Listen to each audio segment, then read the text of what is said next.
In the Khasi Hills, the living root bridges, woven intricately by time and nature's hand, span the gorges and rivers, each bridge a testament to a symbiotic relationship between the Khasi people and the forest that nurtured them. These structures were sacred entities, revered and protected by the Khasis. However, for the team of researchers who ventured into this enchanting realm that summer, the bridges represented a scientific enigma waiting to be explored. They were drawn by curiosity, unaware of the peril that lay ahead. Dr. Annika Mehta, a botanist with an insatiable thirst for knowledge, led her team, her sharp gaze absorbing every detail of the lush surroundings. Beside her was Rahul Khanna, an ecologist whose youthful enthusiasm for the environment was infectious, and Dr. Priya Desai, an anthropologist whose quiet demeanor belied a fierce dedication to understanding the cultures she studied. Arjun Kapoor, a documentarian with a passion for storytelling, trailed behind, his camera ever ready to capture the unfolding narrative.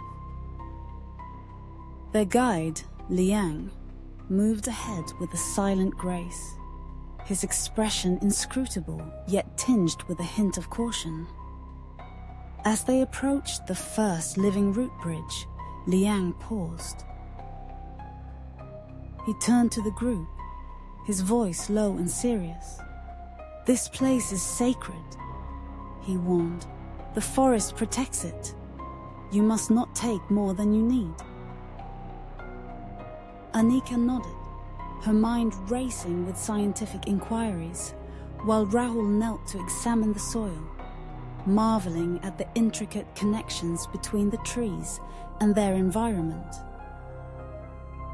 Priya quietly probed Liang for stories and legends, but his responses were wrapped in mystery, hinting at a deeper understanding of the bridges. Setting up camp near the bridge, the team found themselves dwarfed by the towering trees. As twilight descended, the sounds of the wilderness crescendoed, a chorus of crickets, rustling leaves, and distant bird calls. Yet, beneath this natural melody, Annika sensed a low hum, an almost imperceptible vibration that seemed to resonate from the earth itself. Dismissing it as a figment of her imagination, she was nonetheless intrigued. But Rahul's quiet voice broke the stillness. "Do you hear that? It's like the forest is breathing." The first signs of trouble emerged that night. Arjun's camera, a reliable companion throughout their journey, began to malfunction, flickering with static. Moments later, the samples they had collected, fragments of roots and soil, vanished without a trace. Annika, frustrated and bewildered, accused her teammates of carelessness, but no one could account for the inexplicable occurrences. Liang's stoic demeanor remained unchanged, yet his eyes betrayed a deep-seated concern. The following morning, the atmosphere felt charged. Annika and Rahul resumed their work, focusing on collecting more samples, while Priya continued her interviews with Liang, delving into the legends surrounding the bridges. Arjun, ever eager to document their adventure, wandered off to capture the bridge from various angles. In his quest for the perfect shot, he made a fateful decision. Ignoring Liang's earlier warning, he climbed onto the bridge, his boots scraping against the living roots. Liang's shout pierced the air, but it was too late. A loud crack reverberated through the forest as the roots shifted beneath Arjun's feet. For a heartbeat, the world held its breath. Then, the forest erupted into chaos. Trees creaked and groaned, their branches swaying violently as if caught in a tempest. The ground trembled, and the air thickened with the scent of damp earth and decay. Liang's face turned ashen, and panic flickered in his eyes. "We must leave, now," he urged. But the forest seemed to conspire against them. As the team scrambled to gather their belongings, a guttural growl resonated through the trees, a sound that sent shivers down their spines. Rahul was the first to spot it, a creature emerging from the shadows, an amalgamation of roots, moss and bark, with glowing green eyes that burned like coals. The guardian of the forest had awakened, and it was not pleased. Liang fell to his knees, muttering prayers, recognizing the entity that had been disturbed.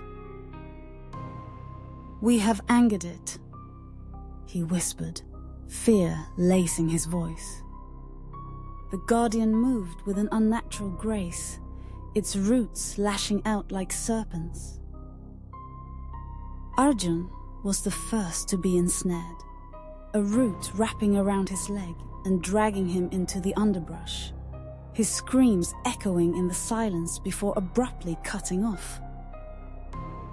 The remaining members of the team scattered, instinct propelling them into the depths of the forest. But the guardian was relentless. The trees shifted, blocking their escape, while roots erupted from the ground, seeking them out as if the forest itself had turned against them. Hours passed in a blur of terror and desperation. The guardian, a manifestation of nature's wrath, used the forest to its advantage, anticipating their every move. Rahul, ever the optimist, shouted apologies and promises to leave the forest untouched. But the creature was impervious to reason.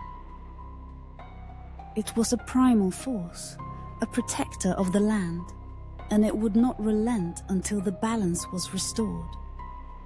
Finally, the survivors stumbled upon a hidden shrine, ancient and overgrown, its surface adorned with carvings depicting the guardian. Liang, his resolve hardening, explained that appeasing the creature required a ritual, a sacrifice. The team hesitated, glancing at one another, the weight of their predicament settling heavily upon them. Anika, her heart pounding, stepped forward. "I'll do it," she declared, her voice unwavering. "This is my fault. I led us here. I'll stay." The ritual unfolded in a haze of fear and determination. The survivors lit a fire, their voices trembling as they chanted the words Liang imparted. As the flames danced higher, the guardian emerged once more, its glowing eyes fixed upon Anika. For a moment, a stillness enveloped the forest, as if time itself held its breath. Then, with a final resonant growl, the guardian retreated into the shadows, its roots slithering back into the earth. The remaining team members left the forest that night, their hearts heavy with the burden of their experience. They never spoke of the guardian or the ritual, each grappling with the profound realization of their vulnerability in the face of nature's power. As they drove away from the Khasi Hills, the forest seemed to watch them, its trees swaying gently in the wind, a silent sentinel of the balance they had disturbed. Deep within the shadows, the guardian remained vigilant, its glowing eyes a reminder to all who would dare to tread upon sacred ground without respect for the harmony that existed between humanity and the natural world.